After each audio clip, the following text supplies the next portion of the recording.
Hey everyone, Luke here. Now before we get into the review, I just want to say one thing. In this video there's going to be a couple of theories on two characters that I've been thinking about for the past couple of weeks. Well, not for the past couple of weeks, like for the past week, ever since I've read the last chapter. And the more I thought about it, the more that these theories may be very viable, because based on what was said, based on what's going to be said in the chapter, and based on what was said about what the demons actually are, there was a lot of questions about like what these two characters represented, and those two characters were Songju and Musika. They're the two enigmas when it comes to the demons, because it was stated that the demons have to keep eating humans, otherwise they regress into like the more animalistic forms, and they just flourish away. Well, then how come Songju and Musika can just be around for God knows how long without eating humans? Well, there is a couple of theories that I've had the idea of, and one that somebody else came up with, and both could be potential, although I'm more leaning towards the idea of the other person because it would make more sense in that regard. But before we get into that, let's jump right into the review.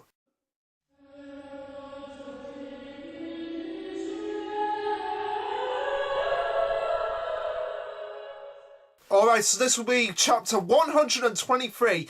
I nearly said episode then because, as you know, I've been doing reviews on the anime as well. Well, not necessarily reviews, well, I guess you could call them reviews, but more like comparison pieces between the anime and the manga. And I really am loving how those videos are turning out. And like I said, I'm going to be doing Neverland and Dr. Stone after these ones. But however, going back to that.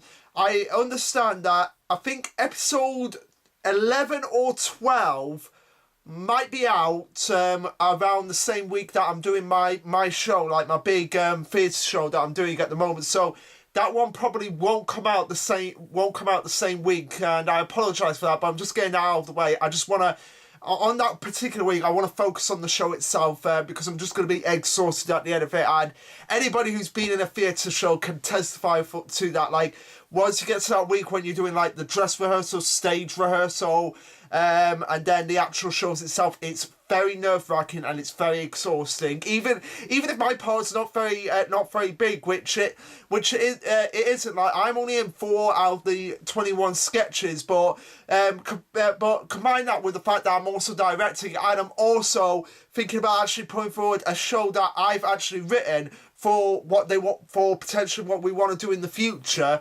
That's kind of like taking a lot of time. It's making me exhausted. So on that particular week, there'll be no What's the Difference or no chapter review. But the week after that, I'll be completely free for a good few months, or maybe a half a year, depending on what happens, because the next show after this one, I'll probably be away on holiday, and that's another thing. That week, there will when I'm on holiday, there won't be anything as well, because obviously I'll be away. But anyway, guys, enough of that rambling. This will be chapter 123, titled An Important Choice.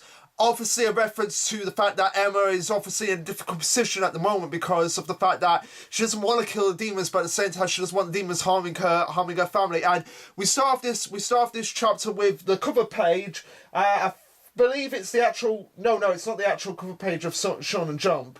I apologise for that, guys, but we start off with a colour page, and it's a pretty interesting one because you have Emma front and centre with Norman on one side and Ray on the other, and they're kind of like her consciences, like her natures of what she should do and what direction she should take it. She should take everything, and I really love this chapter for not just what Emma represents, but also for Ray represents, and we'll get into that as we'll get into it. Anyway, we pick up right from when the last chapter left off, with Emma going over to Ray and saying, "I don't want to kill the demons, but I don't want my friends to be eaten either. What now, Ray? I don't know what to do." And I love the art style on Emma's face here. I've not really talked about the art style for the Promised Neverland, but even though I think the art style for Dr. Stone surpasses it, that's one thing I'll give Dr. Stone credit on. It has much better artwork than Promised Neverland. I've put the two side by side. There is no comparison. I mean, I've got, for the Dr. Stone What's the Difference videos, I've got like a new title, a new opening sequence just for that. And that opening sequence contains my single favourite panel favorite panel, favorite image from any manga. It's the image when Senku creates electricity for the first time, and Chrome actually sees it. Chrome actually sees it for the first time, and it's just a breathtaking, stunning visual, and I just absolutely love that visual. Anybody who's read Dr. Stone will probably know what I'm talking about, but if you don't know what I'm talking about, you'll find out when we get to episode 1 of Dr. Stone, which will be in July. So yeah, that'll be one to talk about, and also I'll be doing obviously a preview video for Dr. Stone and We Neverland, like just getting people up to speed with what's going on, like who the characters are, what the series is actually about. But I'll be doing that when we get to it. But yeah, going back to this image, I just love that, just the expression of Emma's face, like just the distraught of just how subconsciously she's just being torn apart from this like crucial decision that she needs to make. And you can actually relate to that because because when you're kind of like in the middle of like a certain war where you have two sides just like butting heads with each other, and you're kind of like the one in the middle. It's like, I don't want to pick sides, but I know I have to pick sides. Oh my god, what do I do? And she's like looking to Ray for answers, but of course, Ray being Ray, kind of like just gives like the deadpan expression of like, I don't know. But before that, you actually get the expression of like he really doesn't know what to say in this situation, which just confuses Emma. And again, going back to Ray, what I love about this is that it's like his sort of like way of coping with Emma at this point, because it's like, he knows that he's got to be upfront with her, but at the same time he doesn't want to actually just blurt it out like all at once, because he knows how damaging that can be for Emma. So he's kind of like using like psychological tactics to like kind of get Emma to sort of like see his side of things without actually being like forceful with her. Ray goes on to say that, you're right, the Seven Walls route is at a standstill, and we get like little images of Emma, of like the plans of like destroy the farm, make a new promise, and the demons are all wiped out. And it's like a little cartoon image, sort of like when you get in the volumes, you get those like little side stories that are like more like cartoony as opposed to what is actually done in the actual manga. You get it here as well, and I love this like little comparison between these little cartoons and the actual manga itself.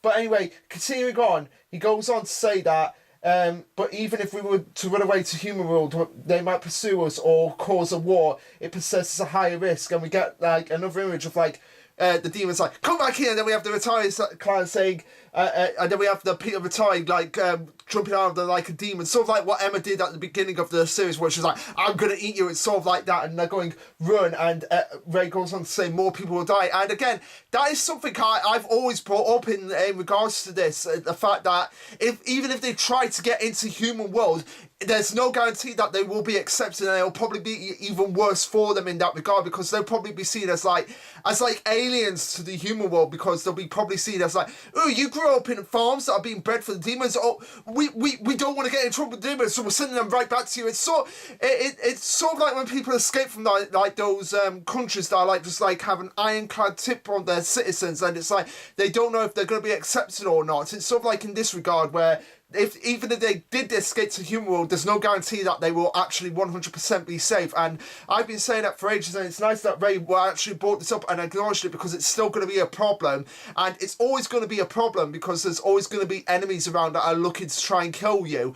Even humans, there might be more humans of the retired clan that are on human world side, even more so than what Peter is on this side. Ray goes on to say that, now that we know that the humans are an indispensable food source to the demons because of their characteristics, if we want to save all the children, raise as food no matter what, Norman's method is the only way. We can't do anything. There's no room for arguments. Norman's right. And again, Norman has raised perfectly valid points. Like, if they want to save the humans, they have to get rid of the demons. And it kind of, but that kind of like goes against Emma's ideology of the fact that she thinks that because the demons have now established themselves as a race, is it their right to actually kill them? But again, it's completely contrasted to her ideology of wanting to save her family, and you can't have one without the other in this situation. So Ray is seeing it from Norman's perspective, but he's also trying his best to like convince Emma to actually think outside the box in this situation, because he's throwing the facts at her, and even though he knows that throwing it all at her is gonna it's gonna damage her, and he's not gonna do that all at once. He's like gonna break it down for her. He's not gonna sugarcoat the situation for her, like, because that's not Ray's style. He sees it as it is, and he needs to be like upfront about her, even if it does her a little bit. But at the same time, he's not doing it at the point where he's actually being mean per se. And this is further emphasised on the next page, where we have, yeah, well, for now, there's nothing you can do. And Emma's giving like the angry and surprised look of like, what? Where you have like her eyes just widened out, like just complete white, and she's like in that like complete like traditional Emma state of like, what? And you see Ray actually smiling and giving her a pat on the shoulder, and this is kind of like his reassurance of like, there's nothing you can do at the moment, but I believe in you, and I can feel like you will figure out a way if I give you the information, and it's what you need to do with it. Emma goes on to question Ray, and she's like, what? I don't get it. Then why did you ask? Then why did you ask me how I felt? Don't you have a solution? Any advice? Any criticism? And Ray's like, none whatsoever. Then you didn't have to expose them. Don't dig up my true feelings that I have buried, you jerk. And again, Emma, even though she's as smart as Ray and Norman, she can't. She just lets her emotions at times get the better of her, and it was like in this situation that she was hiding them in before Ray goes on to say, but they came out so easily, and she's like, what? And he goes on to say, your true feelings, they came out immediately. If you're going to bury your feelings, then take them with you to your grave, no matter what. Again, Ray is seeing the bigger picture here, and seeing that Emma obviously had something to hide, and she was holding back, and he's like, yeah, that's not like you, Emma. And if you had something to say, you should have said it. And now I'm gonna have to be blunt and honest with you in this situation. And he goes on to say, but you can't just give up, right? I know you. You won't be able to hold them in, and they'll multiply and explode in the end. And again, Ray is seeing throughout all of this the tightrope that Emma's walking, and one slip up or one just like burst of her emotions, she's gonna explode, and she's not gonna think logically and think rationally. And he's actually seeing this from her, like if she's gonna bottle in her emotions, it's just gonna boil up, and eventually she's just gonna explode and just not think before she leaps in a certain situation. And again, compared to what Ray was like at the beginning of the series, he's like this cold, stern, hardened individual that was always in the back, that was most of the time in the background, like just thinking to himself and just making his own plans. But now he's including Emma in the situation and thinking like, look, Emma, you need to calm down, and you need to think about this logically, because I know you, and I know that if you hide something, it's gonna bottle up, it's gonna boil up, and it's gonna like explode, like just like a bottle of soda. Like, just if you shake it up enough times, the feelings like just burst out in droves, and it's like, and it just causes a mess for everyone around you, not just Ray, but for also Norman. And he goes on to say that, and in your case, it's probably going to come out at the worst possible time, and you're going to interfere in the most troublesome way. When that happens, you and everyone else will be in danger. It will cause a huge problem for Norman and be a hassle for me. If you're not convinced, you should confront him directly. Again, he's saying to Emma at this point, look, if you had something to say, Emma, you should have said it right then. You shouldn't have cared what people thought. You shouldn't have cared what people thought about you. You had a problem, and you shouldn't have had to be pushed into that situation by others, because you are the most emotionally unstable of all of us. Emma is clearly the most most emotionally unstable of Norman, Ray, and herself, and if things bottle up for her, and if she's like forced into a position that she doesn't agree with, and it just keeps bottling up, it's going to explode, and it's going to explode in a big way. And Ray saw this, so he was kind of like using sort of like subtle hints to kind of like be like, okay, I know something's wrong here, and I'm going to lay it out for you, and I'm going to lay out the problems and the issues I had with you, of how you address this. Ray carries on his explanation of why he was so upfront with Emma by saying, especially because this is a crucial decision, and it is as well, because it dictates the future of this world, the future of the demons, and the futures of the human race, and it's this crucial decision that Emma has to face for herself, and whether she needs to make the right decision in this case. And he goes on to say that if you let it go, you're going to regret it for sure. Worst case, it could affect your life. And again, even if it's not affected physically, it'll affect her emotionally in certain situations.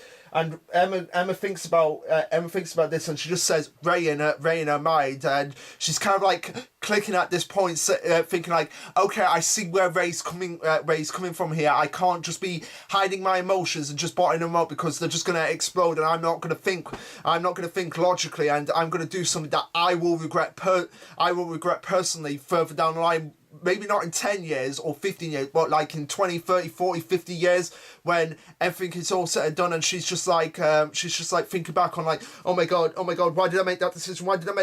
And she just has an emotional breakdown in that situation. And carrying on, Ray says, I'm okay with the eradication, but you're not. You can't bury your feelings without figuring out what you should do. And that is absolutely crucial, not just for Emma, but for anyone in life. Like, you need to not be burying your feelings. Like, even if you think it's painful, you have to confront these feelings like head on. And I know it can be scary, but it's better in the long run. Like, I have a situation that happened to me. I don't like telling this story again and again and again, but when I was in Worcester, I had a couple of friends. This happened around the time when I first took a break from reviewing The Promised Neverland. But around that time, I had a couple of friends that were kind of like playing to my weaknesses, playing to my emotions, and got me in quite some big trouble that happened. Not big trouble in the sense that. Something major happened to someone else. It got big trouble for me because everything was happening to me, and they kind of like forced situations on me personally. And this is 100%. And I kind of like bottled up the emotions time and time again. And rather than confront them, I just kept them bottled up. And eventually, I just had a mental breakdown. And now I think like, oh my god, why did I do that? Why did I trust them so much? And if I could go back in time and stop myself from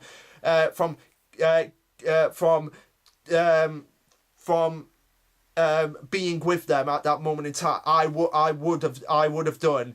And I don't want to go into very much detail because it affects me emotionally, but I'm glad I can get this out. I'm glad I can confront these feelings head on and move on with my life. And this is something that Emma really needs to grasp. She needs to like not be burying her feelings, because again, it can affect everyone if she doesn't actually come out and say some things. And Ray goes on to say, don't try to be reasonable only in a moment like this and swallow your words. Again, this is very crucial advice from Ray, saying like, we need to confront this, and we need to confront it. If you have a problem, we need to address this. And Emma, I wouldn't say she like completely agrees with it, but she reluctantly says, okay.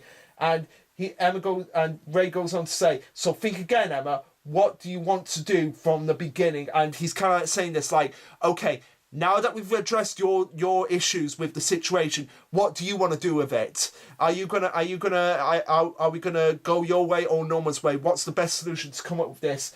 And Emma goes on to say, I don't want the demons to be annihilated. I want to find a choice that won't have us in conflict. But there's no method, and no one wants it. If we struggle, it might increase our danger. And first and foremost, I don't want anyone else in our family to die. When I think of that, I just can't decide just based on what I want to do. I'm getting like a flashback of everyone that died when Andrew was attacking the shelter, and it's really nice that these deaths are not like just throwaway deaths like a lot of others in anime and manga, and even other TV shows are. Like when you get throwaway death, like the Animal Safari Wood. Yes, all the deaths in that were very sad, but most of them were just kind of like throwaway deaths. I think the only one that wasn't a throwaway death was Sinuous from season 3. How that affected Ada from Sinuous's death right until the end of the series, and it kind of was like a more emotional because of that, because it kept on being reminded of us of what happened and the drive that Ada had in that series, and the major character development she actually went through in that series, which I'm very happy for, because Ada was one of my favourite characters in the Animal Safari Good. But anyway, going back here, I love that. Again, this is kind of like the drive for Emma now. Like, she's seen family members firsthand, right in front of her die, and she's like, I don't want that to happen again.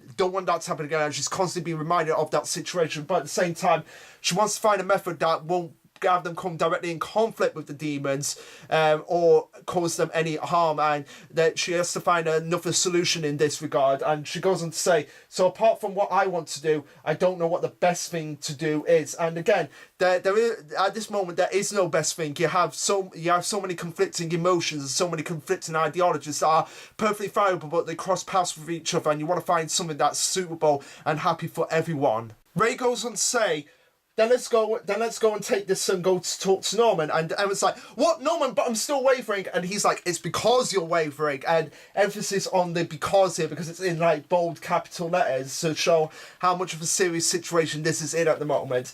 He goes on to say, like I said, it will be too late when it explodes. Again, if Emma doesn't confront this now, she's going to regret it later on if it comes to a point where she's like, no, Norman, I don't agree with this. I've been keeping this in for myself and I can't hold this out anymore. And it might lead to crucial mistakes that could end up getting a lot of them killed. And Ray goes on to say, and it's it's not just anyone, it's Norman. We're friends and we trust each other. More reason to talk, frankly. He's been a special person to both for us since way back, right? And they flash back to when they were actually a team. But in this regard, you can see like just like the conflicting emotional states on Ray's face here. Like how he's not necessarily happy or sad. He's kind of like in that state of like, we need to confront Norman about this because we're supposed to be a team here. And I think he's thinking back to how he has been treated just as much as Emma, in the sense that ever since Norman has come back into the picture, it's always been like, let's follow Norman, let's follow Norman, let's follow Norman. Norman has the right ideas. Norman is God. Norman is human. Norman is perfect. Norman can do everything. And Emma and Ray themselves know that Norman is not perfect. He may be perfect in the sense that he gets the highest intelligence, but in terms of like being the one that's the most empathetical to people around him, not so much like Emma, and especially Emma and with Ray at this moment in time, because he's not been through all the situations that they have been through, and they've not made the friends that they have in this regard. And it's and if he went with them, who knows how it might have ended up. We could have had somebody else being William Minerva, or we could have actually met the real William Minerva, or whatever. But anyway, that look on Ray's face here, where he's like, we're friends and we trust each other. More reason to talk, frankly. He's been special to us both since way back, right? It's like him saying like, look, we're a team, and I don't know about you, but Norman hasn't been treating us as a team at this point. It's been like, it's my offer, it's my rules, we're doing what I'm doing. And I feel like, again, Ray showing how that is hurting his feelings. And it's like,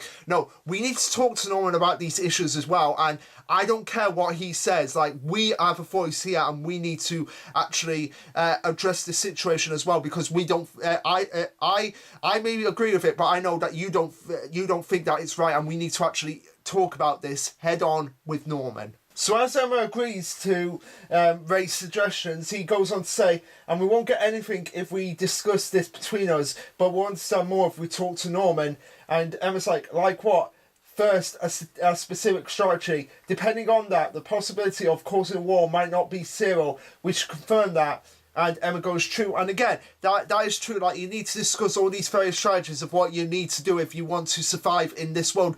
But the big exciting news at this moment, the big exciting moment comes at this moment is when Ray goes on to say, and first, there's also them on our mind, Songju and Musika. And I'm like, yes, finally, we get to talk about this moment. Okay, well, once I've gone through it, I'll talk about the theories about what I have and what that person has. And I know I'm getting excited, but I'm glad that they're actually referencing this, like, because this has been something that I think people have been pretty much asking ever since this moment dropped, like what the demons actually were. It's like, wait a minute, what about Songju and Musika? What's going on with them? And I would love it if the creators actually watched the YouTube reviews, not just from me but from others that actually review the series, and find out exactly what other people think and what their theories are. So anyway, here we go with what I've got to say about them. Anyway, he goes on to explain like pretty much what everybody else was thinking. Those two haven't eaten humans, and Emma goes, it's weird. Unless they eat humans, they can't keep their form or intelligence. But Songju and Musika were in human form and intelligence. And Ray adds this by saying, and though they inherit the characteristics of what they eat, those two didn't change their form or appearance, whether they ate birds or fish. I wonder what that means. Does it take, and Emma questions like, does it take long time to change after they eat something? And Ray goes, no, that wouldn't explain why they have a human form when they haven't eaten humans. And Emma goes, yeah, maybe they were lying. If not though, Sonju and Musika are exceptions who can maintain their human form and intelligence without eating humans. Okay, here's the theories that I have with that. My theory, and the one that the more I thought about, yes, this could actually be the case here, is that Sonju and Musika are and a lot of the other demons. They're enigmas to the situation, because you have the demons on this world and you also have the humans, and of course humans are gonna be whittled down so much at some point that there's not going to be many left, and you have to wonder, like, wait a minute, if there weren't many humans on this side, and demons needed to eat humans in order to survive. I get the whole making mass-produced farms to reproduce more humans, but there's only so many humans that you can have as on one half of the world as opposed to the whole world. So my theory is that Sonju and Musika's lines, like, way back when the promise was actually first created, they actually came up with the idea of the demons actually interbreeding with humanity to create more humans, but also to create more demons. And maybe that would explain why different characteristics for different characters, and it's sort of like continued down the line until we got to Sonju and Musika. So they have human DNA and demon DNA in them, so that they can maintain their human appearance, but they don't necessarily have to eat humans, and it kind of counterbalances the genetics from the demons, like, because they have human DNA and mixed in with their demon DNA, so it kind of like balances out, so like they can maintain the human form whilst being their demonic form, and keeping the aspects of, like, we don't have to necessarily eat humans in order to maintain our form, because we have human DNA in us. So yeah, human DNA mixed with demon DNA, and it kind of like balances out both, but they actually maintain their appearance, because they had because I feel like the demons, like, at that point were vastly superior to humans, so like their genetics outshone the humans, but they actually maintained some of the human characteristics, so therefore with the human DNA that was embedded into them, so that they were able to maintain their human form. Or possibly this is another theory, and that another person made on the Discord, is that they've actually been eating humanoid demons, and because they've been continually eating humanoid demons, they've actually been able to maintain their humanoid form. And this will probably explain what happens to that demon that Sonju actually went to confront. Both theories, I feel like are perfectly valid, and it would explain as well why Sonju was still adamant about eating humans, and he was like, I can't wait to sink my teeth into more humans. I feel like that's probably a religion of his family, and I feel like once he thinks, like, okay, all my family is dead, I can start eating humans. And I think he was actually lying about the promise and all of that. But anyway, yeah, like I said, they don't necessarily have to eat humans, and people will probably think, like, wait, why did Sonju say I can't wait to sink my teeth into humans? It's sort of again like if you went on a fast, if you went on a fast for something and you couldn't eat something for like a certain amount of time, you would be like waiting for the moment where you can actually sink your teeth back into them. I feel like that's the thing that's going on with Sonju, like they're fasting, but they can still eat humans if they so choose. Once the promise has been broken and they can actually go over to human world. But yeah, those were the theories. Either they've been eating humanoid demons to maintain their form, or the demons interbreeded with other humans in order to create more humans or more demons, so that they could keep this cycle actually going. Or they just had human DNA mixed in with their DNA at some point. They didn't actually necessarily interbreed with humans. It's just like their ancestors had DNA, human DNA mixed in from them, like human blood mixed in with them, and it sort of like altered their genetics so that they were able to maintain their demonoid human form whilst not being being unaffected by the ability to regress into a lesser form. Those are my theories, and again, what do you guys think? Let me know. And I know I say this at the end, but we've still got a lot of the chapters to actually go. But this was just so exciting that I had to bring this up at this point. And I love this theory. I love both of these theories, and I would be happy if at least one or two of them kids pass, because looking at it does make sense, and the more you think about it, the more it actually does make sense about their personalities and why they were so radically different from the others. It was sort of like their humanoid side and the fact that they had human DNA in them sort of like contradicting with their demonic side as well. Emma goes on to think about the situation. She thinks back about to musika, and again, it's nice that we actually get references to these characters that we've not seen in quite a while. I mean, we haven't seen Songju and Musika since the beginning of this arc, and I really want them to actually be introduced back into the story at some point, so that we can have an interesting dynamic between them and Norman and see what they're all about. But anyway, she goes on to say, if all demons were like Musika, then maybe there might be a way for humans and demons to coexist. And I agree with that, Emma, but as she says as well, I know that is a convenient wishful thinking, and again it is, because it's hard enough for humans to live with humans as well, because there's just so many personalities and so many conflicting ideologies that are just all throughout the world that it's very hard at times. Even though humans for the most part can be at peace with each other, there's always going to be those humans that you just absolutely despise and hate and not want anything to do with them, and if you could kill them, you would, but also like your own moral compass is actually preventing you from doing that. But sometimes you wish you could kill some humans because they're just so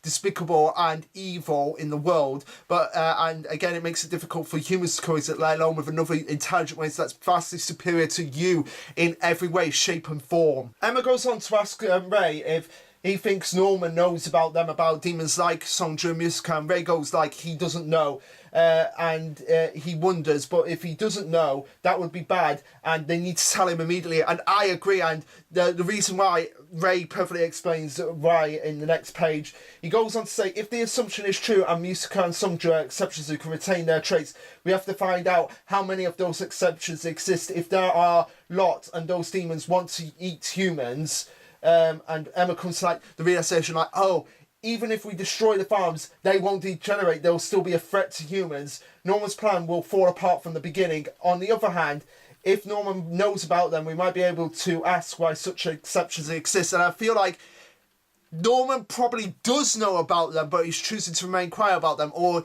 he doesn't know about them, and it's going to be an absolute shock to him, and he'll probably have to rethink his actual ideology. Because again, they raised a perfectly good valid point. Because what if Lewis is like that? What if Lewis has an ability to still be alive at this point? Because again, remember, we did not see Lewis's body when Goldie Pond was destroyed, so he could still be alive, and he could still be hunting humans as we speak at this moment. Or he could be like with the demons themselves, like reforging a plan, and he might actually want to challenge Emma to a rematch to the death at some point. So again, Ray brings up a perfectly valid point. Like even if this is the case with Songju and Musika being the exception, who knows how many are out there? Who knows how many more demons are like them out there? And there could be like hundreds of them at this point, even thousands. That even if they were to destroy one fraction of the demons, there could still be more out there coming back for you with blood and vengeance. And it's really good they're actually bringing this up so that they can actually confront Norman about this and think about, okay,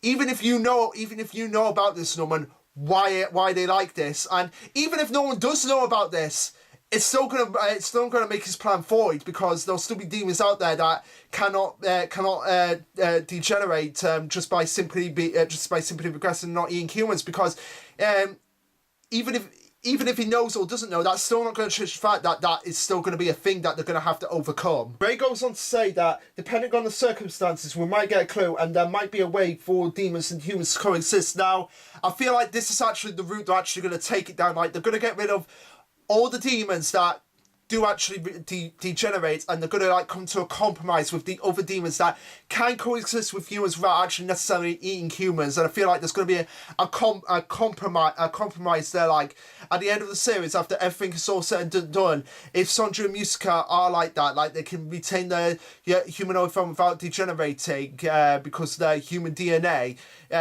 they might be like, okay, this is what we're going to do. We're going to go to a certain area of of the planet, and we're going to just not bother you guys, but if you come in our area, we're going to kill you. No questions about that. I feel like the humans will agree to that, and I feel like that will probably be how the series ends at some point, or possibly with humans and demons coexisting. We just don't know at this point. But I would like it if they had it where demons and humans do coexist, because then that could lead to like a potential sequel further down the line, or potential spin-off about the consequences of humans and demons coexisting and having the different ideologies and the superiority complex that some people could actually have, way more than what they have in the actual current series. But if I had to pick, I would pick going down the route of demons and humans coexisting, because I feel like that's just like a great message of survival and hope. Like we all have to work together in this situation. Maybe again that may be how the series ends, with like some demons being like, no, I'm against this. I'm going to side with the humans because I don't need to eat humans to degenerate. And it might be some demons working on to actually changing the promise, whilst others are like, no, we have to maintain the peace, maintain the balance. And it might be a struggle of like humans and demons on one side and humans and demons on another side, like battling for control and who comes out on top of that. But that's for a later date. We have more stuff to talk about here. Emma goes on to like just have a spark, just like brighten up with thanks to Ray saying that scenario. But he does go on to say, although the chance is 1 in a billion, but all of this can't wait until the plan is in motion. And again, it can't wait. He needs to talk about this now because there's so many variables that could go wrong with this plan, and he needs to actually address it with Norman right now. And they go on to say, we need to go, let's immediately go to Norman and talk about this, about Sonju and Musika, and about your doubts. And hopefully Norman will listen to them if he is actually in his office. But as we'll soon see, that is not the case. Ray continues on and says, honestly, I think coexisting with demons is impossible. The group that tried to eat you the other day, that's the true nature of demons. And I feel like, again, Ray is like being conflicted here himself, and you can actually tell by the looks on his face, like he wants to believe that this is a possibility, but at the same time he has those incredible doubts that he's always had about certain things. And he goes on to say, but we owe Sonju and Musika a lot. Choose what you want to do. I'll support you no matter what you choose. You'll be okay.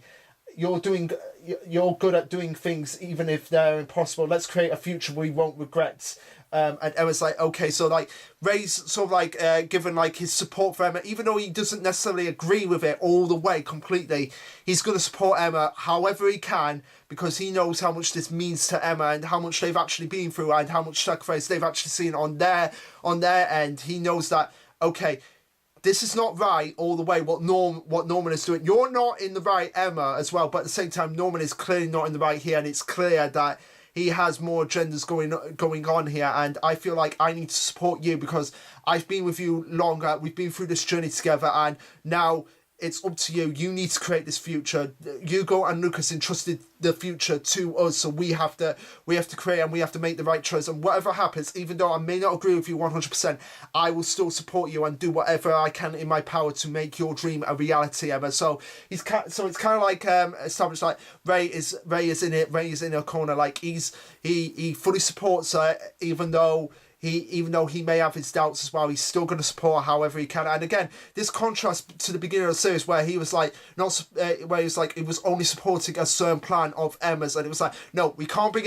everyone else. But now it's like, okay, I'm going to listen to Emma. I don't agree 100% with what she's saying, but I'll fully support what she is doing. Fully support what she is doing because because we've been through together, we've seen a lot of sacrifices, and I know how much this means to her and how much she needs this to happen in order to get out of this crucial situation. And Emma gives a smile and an okay reassurance. And again, I love that Ray has done this in like a subtle way of like just getting all those feelings out and being like the confidant that Emma actually needs in this situation. She needed someone that could be upfront and honest with her without sugarcoating everything, but at the same time she needed someone that could, she needed not to be as forceful as it was, and she needed someone to be like, okay, I'm not going to be forceful with her, but at the same time, I'm not going to sugarcoat anything, and I am going to just say it as it is, and see where we go from here, and give my take on things. And again, Ray has certainly changed from that. He's become much more of a person that you can actually have a shoulder to lean on, and become a much more reliable person. And I feel like if Emma didn't have Ray, if Ray had killed himself at the end of Gracefield, as even though I think it was completely bullshit, if Ray had killed himself, I don't think someone like Don or Gilda could give her that emotional, straight upfront pep talk that Ray could in this situation. Emma goes on to say, "Thanks, Ray. My head feels clearer now." And Ray teases her by saying, "You're too easy." And they go on to say, they go on to think, I have to tell him everything so I won't have regrets, and I have decided to tell him what I securely want in the future. And as they enter Norman's office, they see all four of those people that Norman went to bomb that shelter. So we see Vincent.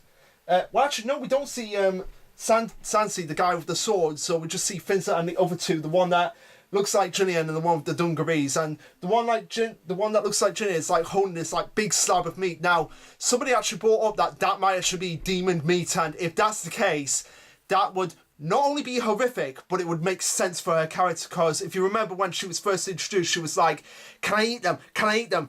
Pretty much like how Gluttony was in Full Metal Alchemist, like, "Can I eat him? Can I eat him?" She's like that, and she was doing that as sort of like revenge for what the demons have actually done to them. She was like, okay, if they're going to eat us, we're going to eat them, because they're still meat themselves, so we're going to eat them. And I feel like if that's a slab of meat, that would like be a massive eye-opener for Emma and Ray themselves, and think like, okay, these guys are psychotic, we cannot be dealing with them, and they will not listen to us. As the girl eating the meat asks Vincent, who are they?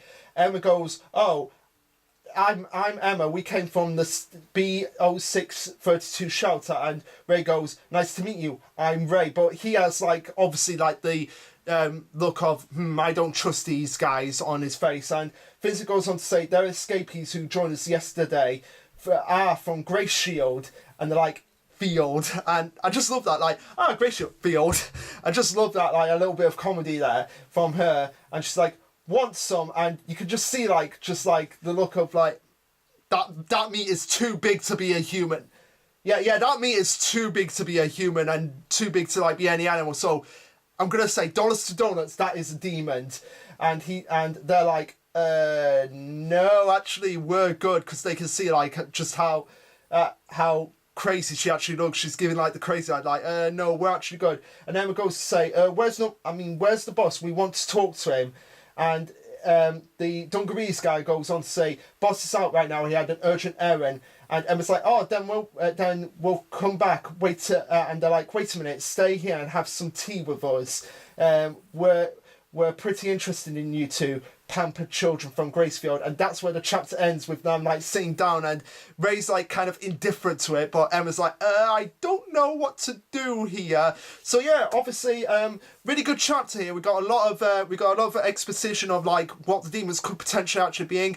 We got like those four like adults, teenagers, whatever they are, that accompany Norman. And I love the fact that we got that girl again, because like I said, that's probably demon meat that she's eating, and Emma and Ray will probably be like, okay, these guys are obviously psychotic. They're being massive hypocrites here in this situation, and it's not the right way to go. And those ideals are certainly going to come back to haunt them later on down the line. But anyway, guys, what did you think? Let me know. Like, subscribe, comment, all that just deals. Lash Luke signing off. I've got to go now because I've got some Pokemon going to do. So later, guys.